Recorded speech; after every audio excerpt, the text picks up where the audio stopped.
Are you tired of feeling stuck? Frustrated that nothing seems to work? You're not alone. Today, we're diving deep into why that happens and how to break free from this cycle. Imagine buying a gym membership, never going, and then complaining you're not losing weight. Sounds absurd, right? Yet this is exactly what happens in the world of personal growth and healing. You've watched countless videos, you've read countless books, maybe you've even invested in several forms of therapy. But nothing's changed. Why? Because understanding things about healing isn't the same as actually doing it. Let's get real for a moment. How many times have you nodded along to advice, thinking that makes sense, only to continue with your old habits the very next day? This isn't healing, it's spiritual window shopping. The truth is, real healing is about facing your shadows, confronting your pain, and doing the hard work of transformation. But here's where most people get stuck. They treat healing like a mental exercise. They think if they just understand enough, if they just find the right explanation, everything will magically fall into place. Newsflash: your mind isn't the key to healing. It's often the very thing standing in your way. Why? Because the mind that created your problems can't be the same mind that solves them. So where does real healing happen? In your body. Your body holds the wisdom of your experiences, the truth of your emotions, and the key to genuine transformation. But how many of us actually listen to our bodies? Think about a time you were truly present in your body. Maybe during intense exercise or in a moment of deep relaxation. That state of embodied awareness, that's your natural, inbuilt healing capacity. Let's be clear, there's nothing wrong with seeking knowledge or guidance. The problem arises when we use these things as a substitute for real engagement with our inner world. So how do we break this cycle? It starts with a simple but profound shift. From thinking to feeling, from analyzing to experiencing. This doesn't mean abandoning thought altogether, it means finding a balance. Imagine you're learning to swim. You can watch all the YouTube tutorials in the world, but at some point you have to get in the water. Healing is no different. At some point you have to dive into the messy, uncomfortable reality of your inner world. But here's where many people get tripped up. They expect healing to feel good, to make sense all the time, to have a good gut feeling about. They think if they're doing it right, they should always feel peaceful and positive. This is a dangerous distortion. The reality is that it's going to get worse before it gets better.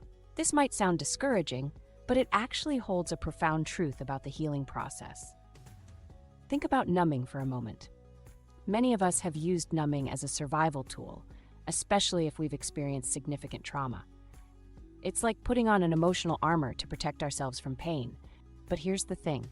As you start to heal, whether through therapy or other methods, you begin to lower that armor. And guess what happens? You start feeling more. All those emotions you've been suppressing, they start bubbling up to the surface. This increased emotional intensity can be alarming. You might think, oh no, I'm getting worse. This healing stuff isn't working. But hold on, this is actually a sign of progress. Imagine you've had a deep wound that's been covered by a bandage for a long time. When you first remove that bandage, the wound might look angry and feel more painful. But this exposure is necessary for proper healing. Similarly, when you start to feel more in your healing journey, it's not a sign of regression. It's a sign that you're finally allowing yourself to process emotions you've long suppressed. You're trusting yourself to heal properly. This increased emotional awareness might feel overwhelming at first. You might experience mood swings, unexpected tears, or bursts of anger. These aren't setbacks, they're breakthroughs. You're finally allowing yourself to feel, to be human. So if you find yourself in this phase, take heart. You're not getting worse, you're getting better. You're doing the brave work of facing your emotions head-on instead of numbing them away. This is where real transformation begins. This is also why true healing can't be rushed. It's not about finding quick fixes or instant solutions.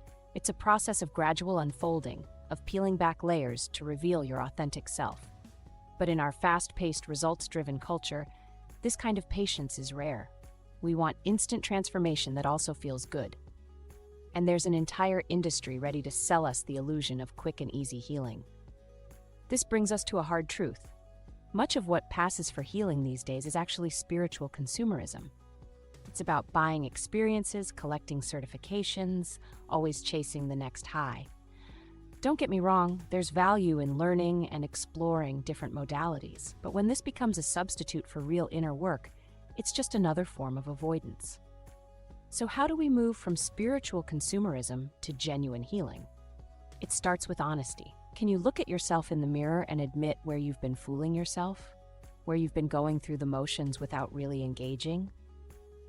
This kind of radical honesty isn't easy. It might mean admitting that despite all your efforts, you're still stuck in old patterns. It might mean facing the fact that you've been using healing work as a way to avoid facing your real issues.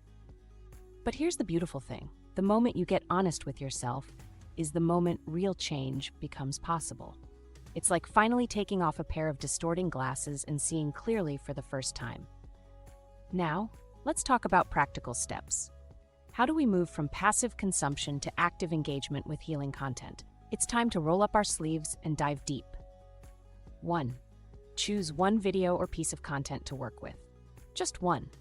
This isn't about quantity, it's about quality of engagement. Listen to it once all the way through. 2. Use a transcription service. Most platforms like YouTube offer this.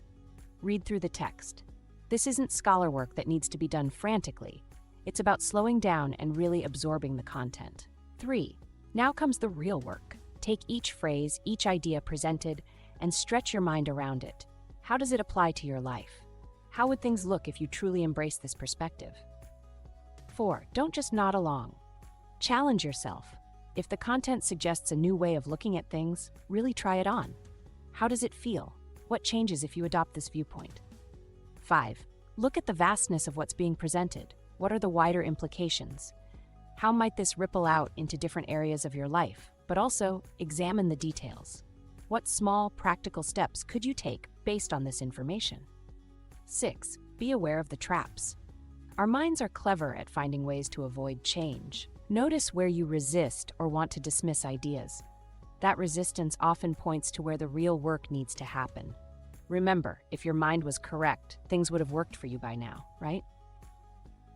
7. Stop asking or looking for more information until you've thoroughly worked with this one piece of content. We're not in a spiritual candy store always craving the next sweet hit of inspiration. That's the path to spiritual indigestion, not real change. 8. Don't expect things to immediately make sense or feel right. In fact, if everything feels comfortable and agreeable, that's a red flag. Remember, you're trying to heal the part of you that's sick. If all the advice fits perfectly with your current worldview, you're probably not challenging yourself enough. 9. Embrace discomfort. It's often a sign that you're pushing into new territory. It means you're stretching beyond your current limitations. It's the growing edge of your healing journey. 10. Journal about your experiences, not just your thoughts, but your physical and emotional reactions. What comes up as you engage deeply with these ideas? What memories surface? What emotions arise? Remember, this process isn't about intellectual understanding. It's about embodied transformation. So pay attention to how your body responds as you work with the material. Do you feel tension anywhere? Does your breath change? These physical cues are the only valid steps towards healing. Set aside dedicated time for this work. It's not something to squeeze in between other activities. Give it the time and attention it deserves. This is your healing journey. Prioritize it. Sometimes you're investing serious money into these. Might as well respect your investment. Be patient with yourself. Real change takes time. You're not just learning new information, you're rewiring deep-seated patterns. It's normal for this process to feel slow or frustrating at times. Healing isn't a linear process.